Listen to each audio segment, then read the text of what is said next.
See if it works. Yep, we're on, but it's not showing video yet. There it is. There we go. Right in the background. Yep. Good evening, everybody. It is Tuesday, July 2nd. A little bit later than usual for a Boiled Sports feature, but it's 10:05 p.m. and I am live on location from one of the best watering holes in all of America, the Poppins Pub. Can I tell where it is? Can I tell where we're looking? Yep. In Westfield, Indiana. So I'm excited to be here. I'm excited to.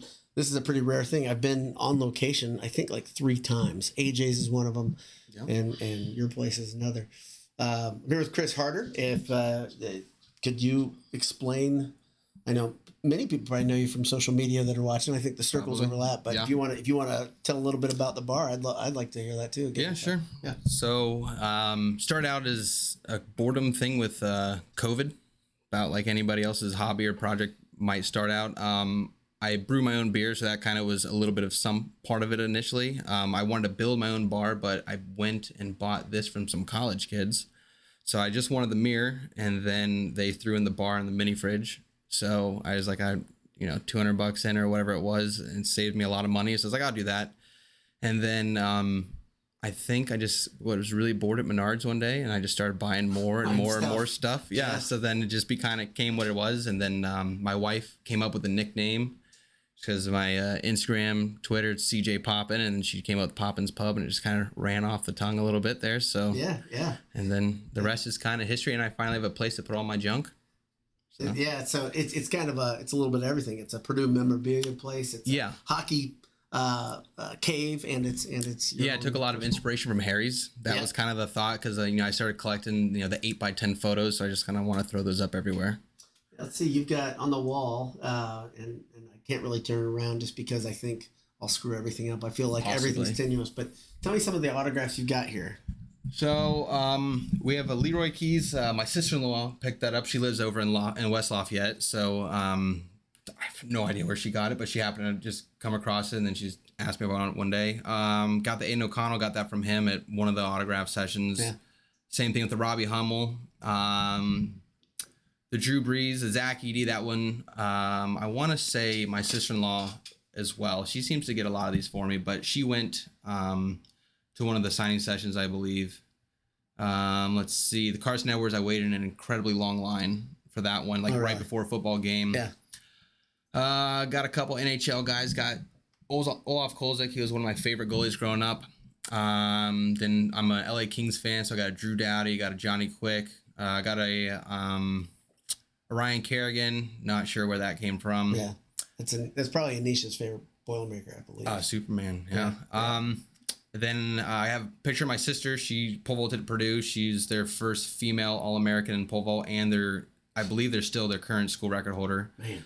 And then I got a Biggie Swanigan. My dad got me because Biggie actually Airbnb'd his house over in Muncie one day for something they were doing. That's really cool. And then I think we got Carl Orton over there. I can't remember who it is. Got an Etwan Moore. That was my wife's. Rick Mount.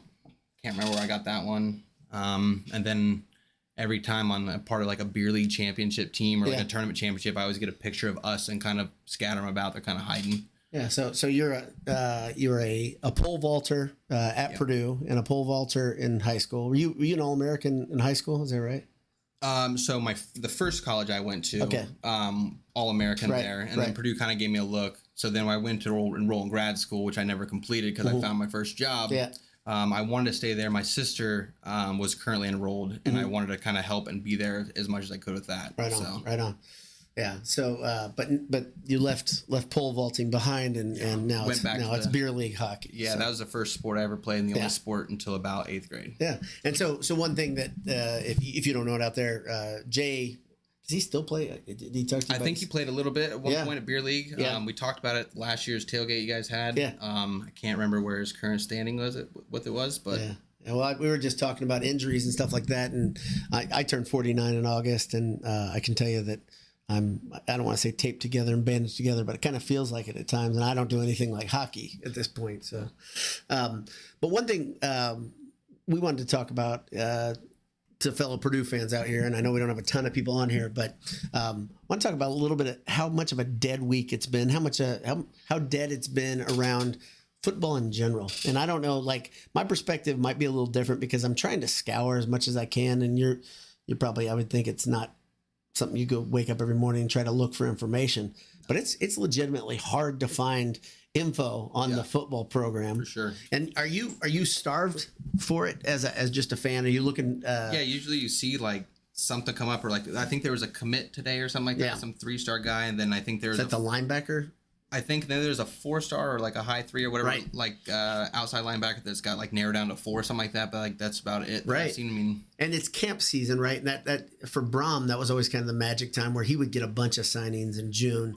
Seems like there's a little bit different rhythm, but the game's changed already. That's the thing. It's like it's so much different than it was just a couple of years ago. I mean, things. like basketball is a prime example. I mean, people are jumping in the portal in the middle of the NCAA tournament. Yeah. So like I feel like the portal length has changed a bit. I mean, there's no direct punishment for jumping. I know one thing we could talk about. Did you see the? It's really a public relations video that the athletic department put out with Babinski talking.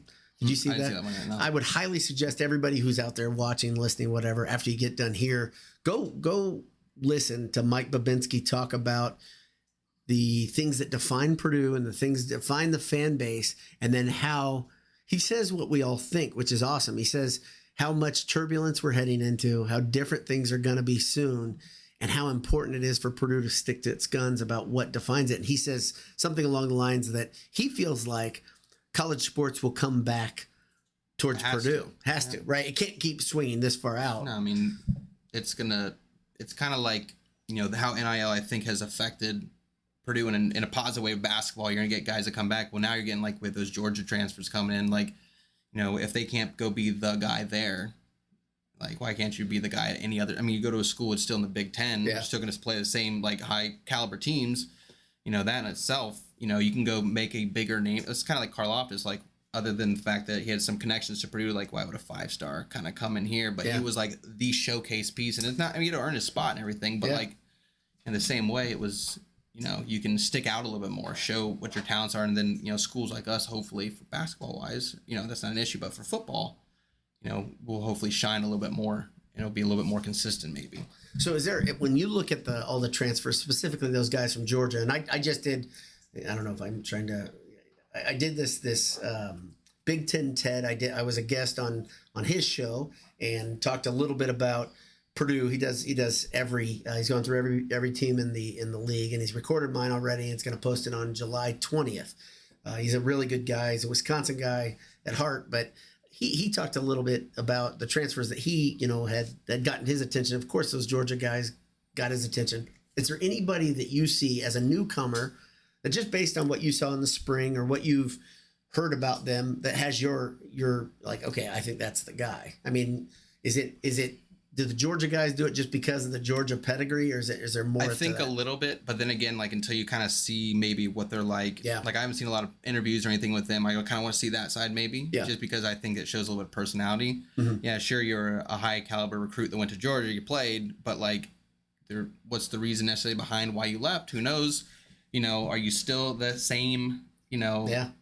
Did you come here, or did you, like, if you're a DB, for example, did you come here for Walters? Right. Like, he clearly can make you to be what you want to be. Well, they're all on the level. two deeps, according to the early two deeps that we've seen released. And I think their athleticism, their length, the fact that they have experience, I think that's Sure. right away. It's going to put you there, Yeah. You just got to learn the system. And You do. But based on spring, for me, CJ Smith? CJ Smith, the wide receiver, he's the guy that I think is going to make the most instant impact, just because wide receiver, the whole core has been turned over. Yeah. And you need a guy that can do stuff right away athletically. You gotta have a guy that's gonna go and not just being a part or just do the role. You gotta make plays. You gotta be creative. Yeah, there's a lot of guys. There's some speed merchants on the team that they all kind of argue who the fastest guy is, but Smith says he's the guy. So I don't know. I don't know if there's any. Until you're on the track team like Raheem and Akeem were. How are you gonna know who's the fastest guy? We were so my son's graduation party was a couple weeks ago, and the advantage of Apple computers is they'll harvest everybody's face, right? So you just say, okay, I want all the pictures of LBD. And so I gathered them and I went through them and I organized them, got them ready for this slideshow. And the funny thing is, he's got a picture of he's with Akeem Hunt and Raheem Mostert, and I'm like, I love that. I'm like, you got a future Pro Bowler, two guys that were legitimate, big time fast, right? Oh, yeah. Raheem was like completely Olympic underutilized, of course. This is what happened during the Hazel years, but and I don't know. I had this other thing. This is kind of weird. Complete sidebar. I don't know if you ever go do this. I won't just clean out my computer. I'll go and see what's in those folders that I clean out, because my computers, I roll them over. Like I'll use the Apple Time Machine. I went in and I found a bunch of podcasts from 13, 14. That's Hazel, right? That was the end, yeah. Yeah, and it was Mike Carmen podcast and talking about the season to come. Oh, Jesus, right.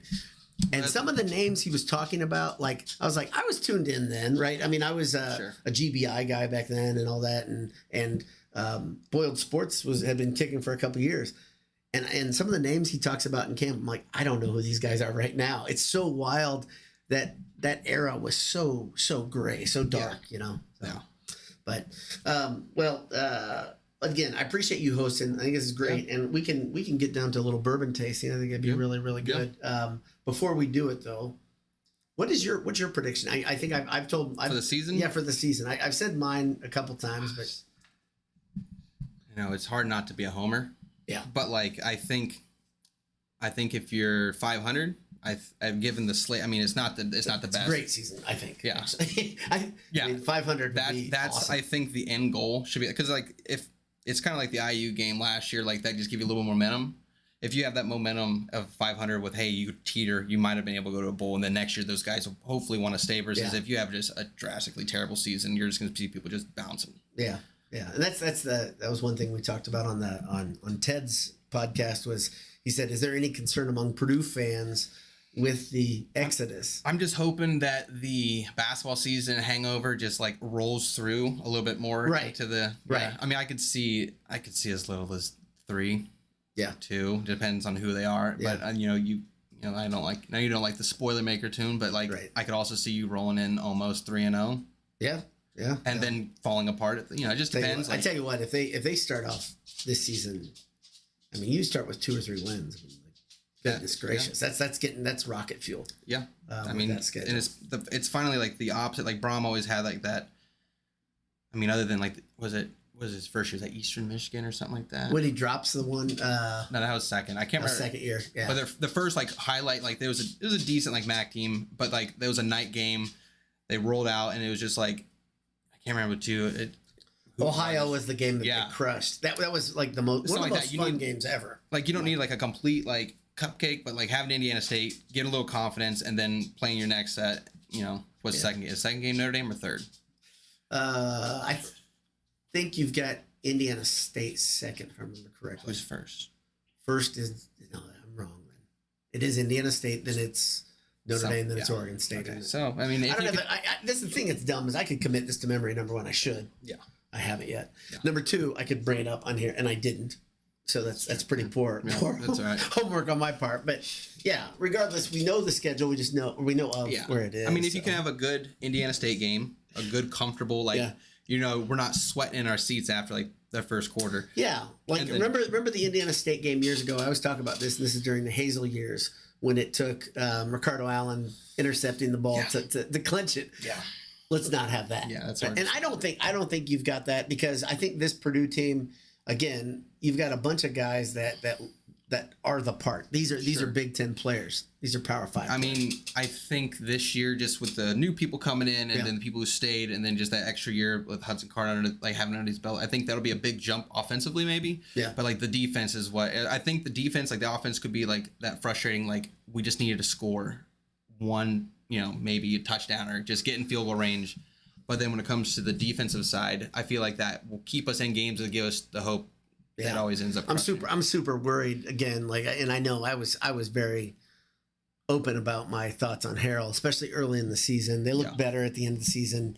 I think I wonder. I still haven't heard an answer. I haven't heard anybody say this officially that they were really telling Hudson to take it easy early in the season. Sure. So because the drop off was so big. But, man, that offense was pretty stale at times. But your offensive line getting a little bit better this year, hopefully. If it's just enough to. Yeah, and Hartwig's healthy right away. That was a big deal last year. That's true. That Purdue had to endure, right? Again, that's happened over and over last year. The offensive line and defensive backs, where you had guys getting in the game where you're like, I hope this goes well, right? Yeah. Because you just didn't know. Or you get a guy like, who is this? That's another one too. Like, especially with the new name situation. Yeah, so I could see Indiana State being a good, comfortable win, and then like the Notre Dame one could be like, there's hope because like you made like a defensive effort, but then your offense maybe couldn't get it quite done. Yeah, but again, like I like to also see like a special teams core that actually like, other than just like playing it safe. Yeah, just like you want like one or two guys. You're like, okay, if he beats one guy. Yeah, I wonder. That's the thing. That Smith to me could be one of those guys right away that you could plug in because his immediate speed. He's not Rondell Moore, but his immediate speed is noteworthy. You watch him and you're like, man, he's up to it in 2-3 steps. So, and he's a little guy, so maybe he can. His change of direction is also good. So yeah, he squeaked through a couple tackles. So yeah. So pretty exciting stuff. A lot of variables, a lot of things to look forward to. But so. Today in Poppins Pub, we're going to try a couple different products. I'm excited here. We got E.H. Taylor single barrel. This is out of your just out of my collection. Out of your collection. And then I bought one coming in. It's a triple R rye. It's a Zinfandel finished rye. And I've told I think I've said this over and over. That's like my favorite. That's my wheelhouse.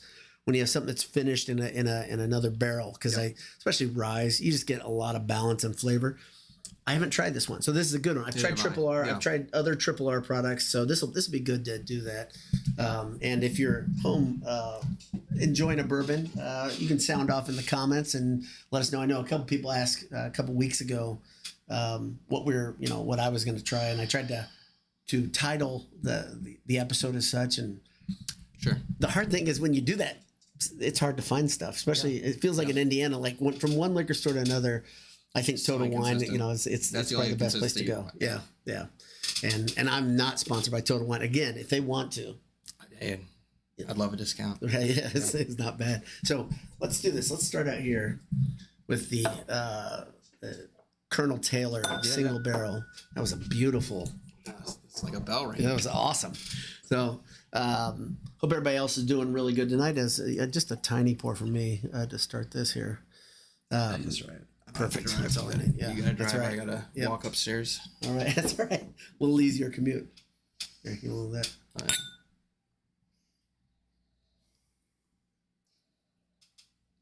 A lot of alcohol in the nose. So this is one of those that I think its reputation precedes it, right? If you're a bourbon or a brown liquor fan, E.H. Taylor single barrel is one that people talk about a lot. Yeah, I mean, if you go to Buffalo Trace, it is worth every penny of buying it. If you're buying on the aftermarket, I don't think it's worth it. But I mean, I've had some of their higher end stuff too. Just like you go to a restaurant, like I go to Vegas for work sometimes, so you get to try some stuff out. But contrary to some people's belief, I think it blows Bland's out of the water. See, I'm the other way. So like the last time, but it's been a couple years since I had a blind tasting. Sure. Blanton's one, and I had which one's younger, Old Rip or Pappy? Pappy's younger, right? So it goes Rip Van Winkle, then it goes the Pappy series. Right, I think, right. Yeah. So I had Rip. Yeah, Rip's good. Yeah, and that's one that's hard to get. And a buddy of mine, he had a couple bottles. We were finishing off down at the end, and Blanton's won my blind taste test. Really? Yeah, and we had. I guarantee I'd probably do a blind taste test, and I'd be like, I don't know which one. Well, that's a funny thing. Like I watch a guy on Instagram who talks about tasting different things, and he drinks all the time. That's the other thing. You have to drink a lot to get to the point where you're really that good at it, right? Yeah. And so I don't think that's probably the best practice anyway. So this is a bottle and bond. So this is 100 proof. Yep. And that makes it a little bit different. It's spicy, and it's easy to drink, I'd say. Oh yeah, especially for like no water, no ice. Right. So I don't know. Like for me, I always think Buffalo Trace across the board is a little more buttery, which I do like. That's exactly right. This is not weeded, right? But Buffalo Trace and Blanton's are both weeded, right? I don't know. Yeah. So I think, I mean, you get that sweeter finish, but Yeah. yeah, I mean, like it's good. I like a lot of Buffalo Trace products, and for me, the other Taylor, I told you I'd tried another one. I'd gotten on a tour, Yeah. and I was like, like it didn't do that much for me. This to me it's better than just the plain old Colonel E.H. Taylor. The blend. And the other one, they have what? The blend, single barrel, and It's a cheaper bottle. Yeah. So, but we got it right there at the distillery. So yeah. There's some things that are just hype machines, right? Because they're harder to get, obviously. Buffalo Trace has done a good job of making that. They've done a great job. I think they're a marketing company that happens to be a distillery. Their stories they tell, like you're like, they're awesome, right? They're so good at doing that, making you say, oh wow, this is whatever the mash bill was, and oh yeah, that's the same as that. Just all we did is this one little change. Yeah. And so then they end up selling this one a whole bunch because it's the same. Yeah, I mean, Jefferson's is the prime example. It's all this. I mean, they're different, but like the aged ocean, they'll do they had like a Manhattan one. They aged it. Right. Or they'll do like the that one is a super and this is the funny thing about bourbon. Maybe people are starting to figure this out, especially as the market becomes more and more saturated, and you're getting distilleries all across America. Sure. There's only so many stories that are legit. Yeah. I mean, you go to Louisville and like all those distilleries, you got Angel's Envy, Old Forester, Elijah Craig, and I think I'm missing one, but like that's the real story. Yeah. Like, it is what it is. Like one of them, I think it was Elijah Craig, invented they either came up with the fact that it was in a glass bottle or whatever, and one of them it's like, oh, we're going to do this in a charred oak barrel. Right. They invented what it is. And that's, why they have their reputation. Yeah, I saw a chart one time too. It talks about all the old labels and how many of them went away, right? And then some were resurrected, and you're like, okay, this isn't the same product, but it's a marketing story. So, well, let's try this. You want to hold this for a second? Yeah, man. While you do it, let's see. Put down on that one, or you can pour it in the same glass, whatever floats your boat.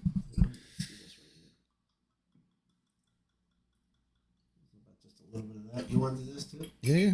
You doing it over ice? Yeah. Whatever you do, I'll do the same. I'm just gonna do that, and then I'm gonna I think I'm gonna stick with this. But yeah, whatever. Thank you. There you go. All right.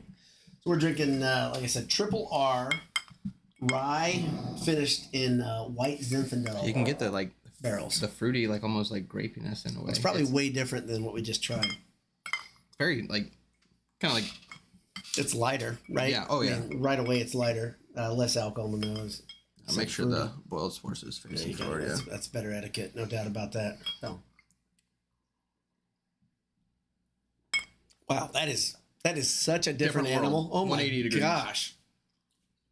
And so this is why I like it. That's good. I like the ryes. I like the ryes that are finished in something else, because you got every part of your tongue, it does something different. Like you're getting you're getting front end, and this doesn't have a ton of spice though for a rye at all.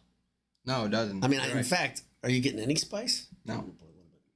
So I just can't get past the fact that when you smell it, it smells like like a grape Jolly Rancher in a way.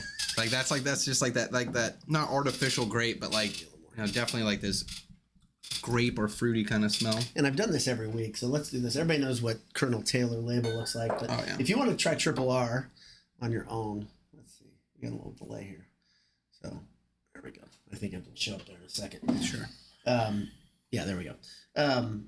So it's got it's so light. On it. The how light it is in general, just not just the flavor, almost the body in a way. I think. Yes, everything's lighter. Yeah, much less boozy. That's very good. Yeah, see, that's like you said, fruity. I mean, but it's only fruity, just hit your nose, and then we taste it. It's not just smooth, just completely smooth. I think that's a bit unexpected, though. If you're a big fan of rye, I think I was warned about this. That's why I got the bourbon the first time. I was looking for ryes that were finished, right?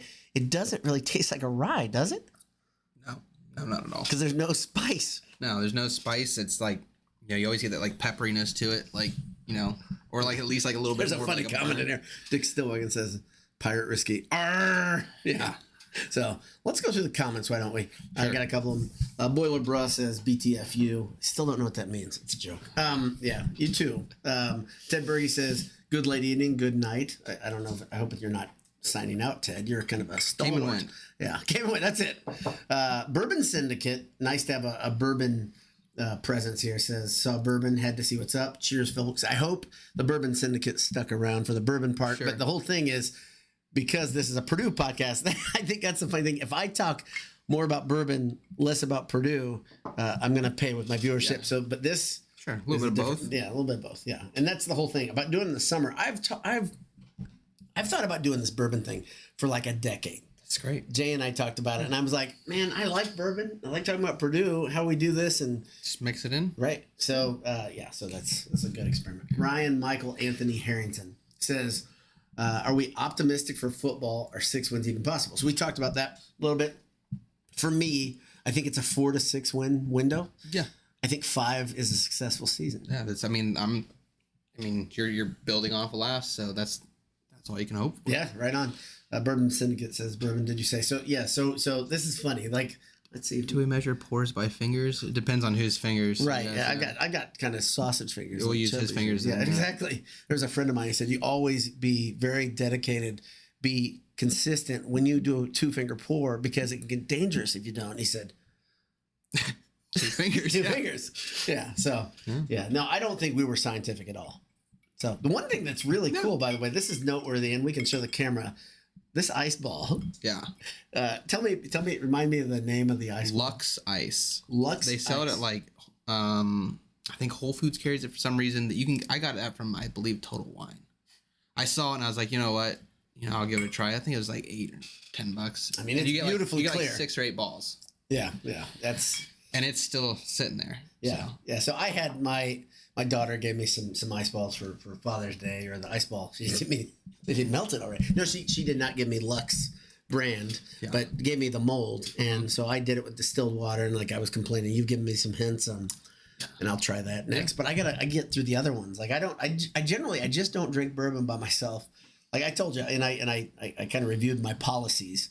I don't drink by myself generally, and I don't drink when I'm in a bad mood or something bad's happened. Good rules. So this is because I think it can become a problem pretty quickly, of course. So I've been told. Yeah. So let's see. Let's keep going. Dick Stillwagon says boiler up, and would we take a win over the University of South Bend, or a loss and a bull season? I'd take the Notre Dame win.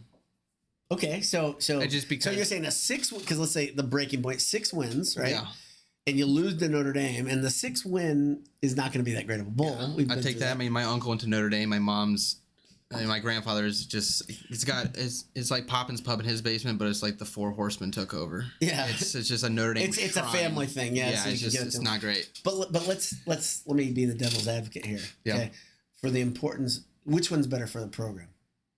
Gotta get the bowl win. Yeah. Yeah. Right. So Yeah, 'cause that's what they care about, because they like, if there's an incentive to go to the bowl, the free stuff that players get, like they like that, and then the program in itself, just to be playing a little bit longer. I think I it's pretty easy. If this year, if they can win 5 and beat Notre Dame and IU, I take it. pretty damn good, right? Yeah. And then you look at the rest of the schedule. Okay, so Indiana State's won, so now you're up to 3.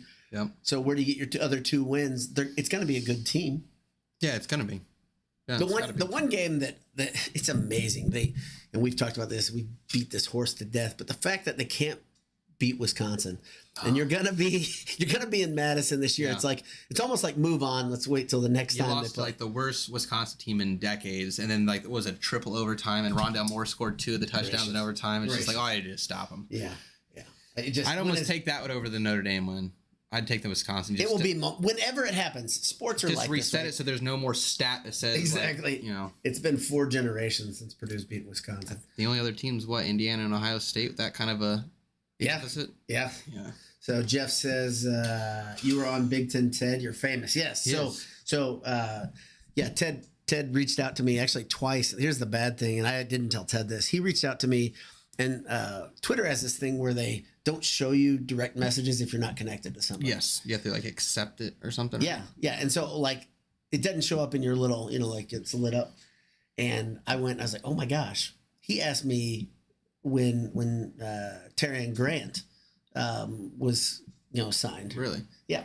And I didn't respond. It's a good company. Yeah. Huh? Yeah. It's a good company to be in. Yeah. Right. So, but I screwed that up, and then he came back and said, "Hey, I really would love to talk to a Purdue guy." So really good. Yeah, Ted's a good guy, and really good conversation, and we talked. He said one of his favorite things is after the podcast talking to somebody we talked for another hour about us, about our future. Sure. No, maybe not. But yeah, he's a good guy, and yeah, so always good to talk to somebody too about outside perspective, about what they think of the program. Kind of sober you up a little bit. What you think, right? Bourbon Syndicate says nice. Small batch is what you're thinking of. Where are we here? That's just the one you're highlighted on. Oh, okay. Yeah, okay, the small batch. Yeah, that's right. That's the other bottle I got. Yeah. Okay. So I can't do Single barrel is fantastic pour. Very nice. Yeah. Yeah. Okay. So Dick Stillman says, "Do we measure our pour by surveys?" Okay. E.H. Taylor single barrel is fantastic pour. Very nice. Okay. So Bourbon Syndicate might be one of those people that really knows what they're doing. Knows exactly what they're doing. And I like that. I consider myself somebody, I know my taste buds, right? Sure. And I know when something hits my lips, I'm like, okay, I like that. Sure. You know? And I'm gonna talk about Angel's Envy Rye here in one of these before we get back to football camp, just because that's one I've got in the it's generally I've got that one because it's a great sipper. Yeah. But like we were saying before we went on the air, it's so sweet, right?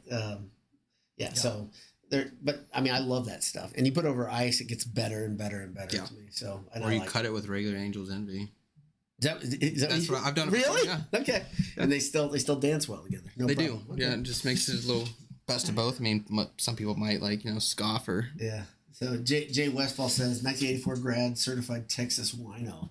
Have you tried Kokomo Winery in Napa? Okay. I don't know where's that. They have a special edition wine they do every year for the Purdue alumni. Oh, that's cool. I think my bottle's upstairs, but every year they come out with it's a Purdue specific bottle of wine. Yeah, so here's something you guys can sound off about if there's still people hanging on. I see there's a couple people on here, so it's great. But did you order the Purdue bottle of bourbon? Yes, you did. Yep. But I wonder how many people out there. Did you know? Did they sell through? That I don't know. Okay. Yeah. Yeah, I didn't get it. The reason I didn't get it is I never buy bourbon that way. I don't buy bourbon online. I know it's a weird thing. Like I asked West Fork. I went up there and asked him, like, "Are you guys gonna have this?" I said, "No, it's gonna be shipped." They will have it at one point, I think, is what they were. But what I look forward to hearing from people like you is this something that's actually, is the barrel different? Does it have that much character? Is it? I have a feeling it's just a barrel that's already, because they didn't plan this. Right. Right. 4 years ago they weren't perceiving the future when they made it, or maybe they did. But they should tell me. Yeah. So you told me a good story, and you said you had a bottle you were going to break open for the Final Four if they got the Final Four. Yeah. Remind me what that was. It was the Four Roses, just single barrel, but it was the Harry's Chocolate Shop barrel they bought, awesome. And I waited in line. I got a couple of those. They did a couple other ones, and that happens to be the one I just finally could make my work schedule work with. Yeah, that's really cool. Like it's etched on the side. It's got a little sticker on the other side that says "Go Ugly Early." Yeah, that's really cool. But Four Roses single barrel, to me, we were talking about this earlier, and maybe the Bourbon Syndicate, if still here, could sound off here too. But the Four Roses single barrel to me is one of the best sippers. It's just really, really good. And consistent. How did that? Can you tell me what the difference is? Did you try them side by side, the normal and that? There's a very heavy pour after the. Oh, okay, it was that's the first time. Yeah, I got that bottle, and it was their 100-year anniversary. Okay. So whenever that was, it was 2021 or something like that. Okay, cool. Because I remember it was COVID-ish or maybe right beforehand. Yeah. And then I told myself I bought two of them. Bought one for myself, one for my dad. My dad's just hold on to it. Uh-huh. And then I was gonna, I wanted to wait for either a Rose Bowl or the Four Roses or the Final Four. And then obviously this year we made the Final Four. So then it was just a real hasty pour after I, pacing the living room, watching the Tennessee. Yeah, so you watch? Did you watch right here? Where did you watch the game? My parents have a house in the neighborhood right next to us, so my wife doesn't like me to watch in her. The thing that sucks too. She played in Boiler Brass. Huge Purdue basketball fan. I did very good all year round. Yeah. This year, and finally, I was like, this is the one game. My dad and I went to who they play the second round. Utah State. Utah State, yeah. So we went to that one in person, and that was cool. That ticket was absurdly expensive. We waited last minute. Okay. We waited last minute, and we sat. Did you just go downtown and how'd you get? I just bought online last minute. They started. There is no real scalping in person anymore, right? No, you just scalp online. Yeah. But we went to that one, and then it's just she knows just football specifically. She doesn't like to be around me, but it's an emotional addiction. It's a weird thing. I watched some games in person. I watched 2 in person this tournament, and I'm a different animal. In person, I don't know if it depends on who we're playing. Right. Because I went to the Tennessee game. I happened to be there for work. I picked up a trip that overlapped that in Louisville. And because it's Tennessee, I have a friend who went to Tennessee for grad school. Yeah. And he just adopted them. And just every time we played where were the you sport. seated? Where were you? Nosebleeds. Okay. Tennessee fans surrounding me. Yeah. So I kept my mouth shut for a while. But then, LBD and I were sitting right next to some pretty good Tennessee fans. The people I sat around were not too bad. There's one guy, he was probably a little, under the influence possibly, but he was just like breathing down my neck, it felt like, and just kind of just chirping me the whole time. Yeah, we were up in the corner. I wish I could. I can't really tell you.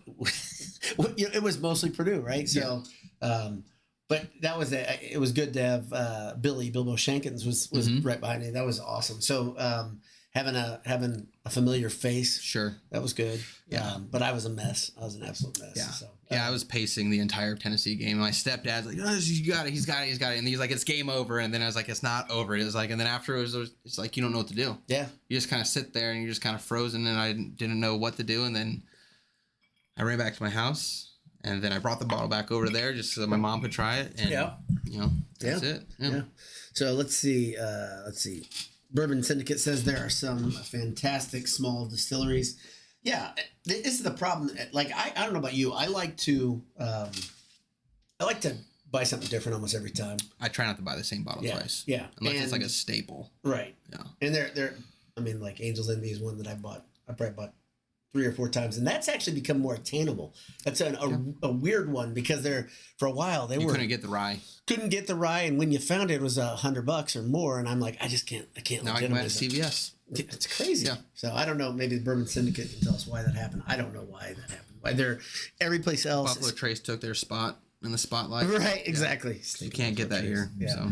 Like we were talking about, New Rift is another one that I like a lot. That 100 proof 4 year is really, really good. Yep. And that's one you can find all the time. Nolan 23 says, I visited Maker's Mark and Old Forester last week. Oh, that's cool. Maker's Mark is a great tour. It's been on my bucket list. I have I don't know, 5 things off the Bourbon Trail and like the little passport or whatever. And I just want to go and dip my bottle. Yeah. That's all I want to do. Right. Yeah, that's a good one. The one that was like least impressive to me, and I don't know if we got a bad one, is the way Four Roses does it. You're just kind of sitting in a room and having a tasting. There, like it wasn't a tour involved or anything like that. Yeah, I mean, maybe there was a tour and I just didn't get it, but it was like, and the way Buffalo Trace, the way they train their people, they're really, really good. Yeah, a lot of personalities showing through, and I was biased anyway. That was kind of where I wanted to be. But they did a great job. Woodford was pretty solid. Their tasting room was pretty good. Four Roses was the one that was underwhelming. But Makers, I was like, man, they did a great job. Another good tour. Yep. And they have this that ending of it. You're sitting in the like a barrel room. It's almost like a theater. And, that's cool. Yeah. And so you're looking at where when you buy a barrel, I guess you come, they roll it out and they open it for you. And, yeah. I didn't do that. I didn't have that arrangement. Dick Stillwagon says, float the boat. What's the Minnesota Cham, right? Yeah. Yeah, Minnesota still. Yeah, exactly. You like forget. It's just PJ's face. Stupid face. Yeah. Tight pants. Yeah. When is this chapter going to end? I think he didn't think it'd be this long at Minnesota. No, I don't think so. Yeah. Dick Stillwagon says ice balls need use of that term more often. Yep. PSA, dogs don't appreciate the fireworks. That's why mine keep going upstairs probably. No, and I don't know how bad it is in Westfield, but in Fishers, it is. Yeah. It's horrible. It's like when everybody realizes it's hot summer, like when the heat really hits, people just start lighting stuff on fire. For sure. And we don't have dogs in our house, but man, yeah. My dogs they like them. They just bark at them because they think it's something different. They doesn't spook them surprisingly, but yeah. Let's see. Let's go down here.